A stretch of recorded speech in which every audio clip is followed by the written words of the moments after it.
আসসালামু আলাইকুম রহমতুল্লাহ বারাকাত। আজ থেকে প্রায় ৩,০০০ বছর আগে ইজিপ্টে রাজত্ব করত এক অত্যাচারী শাসক, যার নাম ছিল ফারাও। আসলে ফারাও কোনো নির্ধারিত ব্যক্তির নাম নয়। ফারাও হলো তৎকালীন রাজা বাদশাদের উপাধি, যাদেরকে বাংলাতে আমরা বলি ফেরাউন।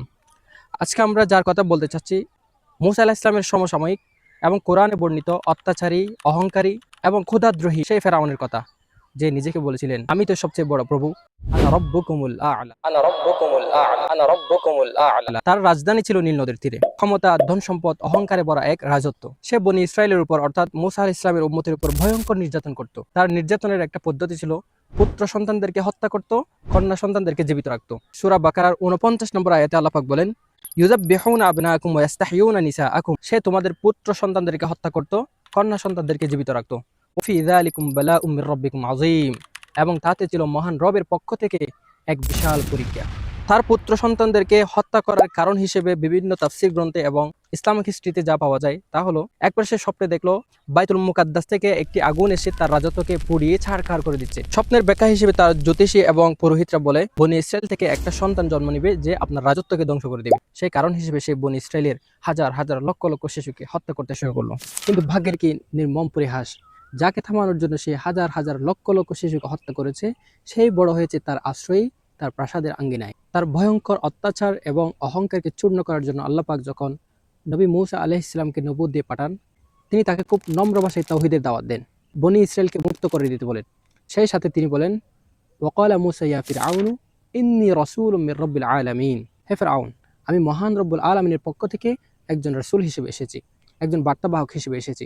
মূসা আলাইহিস সালাম যখন ফেরাউনকে তাওহীদের সেই বার্তা পৌঁছিয়ে দিলেন, তখন ফেরাউন মূসাকে বললেন, তোমার প্রতিপালক কে? তখন মূসা আলাইহিস সালাম বললেন, পৃথিবীর এই বিশ্বজাহানের সৃষ্টিকর্তাই হলো আমার প্রতিপালক, যিনি সবকিছুকে সৃষ্টি করেছেন। ফাকাযযাবা ওয়া আসা সুম্মা আদবারা ইয়াসআ ফাহাশারা ফানাদা ফাকালা আনা রাব্বুকুমুল আ'লা।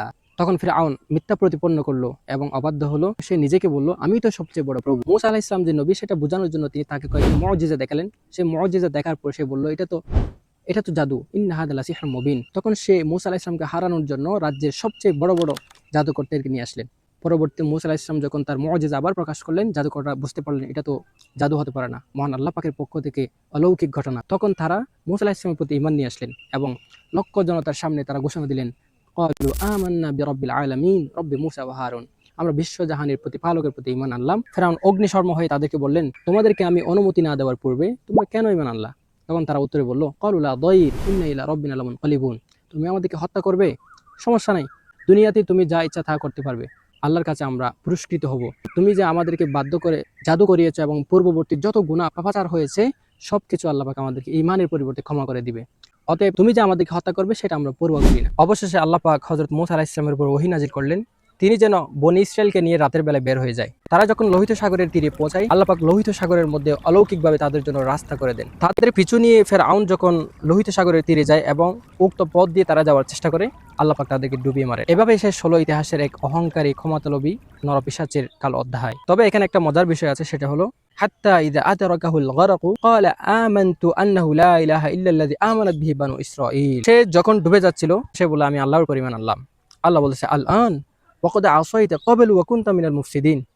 এখন ইতিপূর্বে তুমি আমার অবাধ্য ছিলে। আল্লাহ পাক তার প্রতি উত্তর আর বললেন, ফাল ইয়াউমা নুনাজ্জিকা বিবাদানিকা লিতাকুনা লিমান খালফাকা আয়া। আমি অবশ্যই তোমার দেহকে অক্ষত রাখবো, যাতে পরবর্তী প্রজন্ম তোমাকে দেখে শিক্ষা হাসিল করতে পারে। প্রিয় দর্শক, ফেরআউন এবং মূসার এই ঘটনা থেকে আমরা কয়েকটা শিক্ষা পাই। এক নম্বর হলো অহংকার পতনের মূল।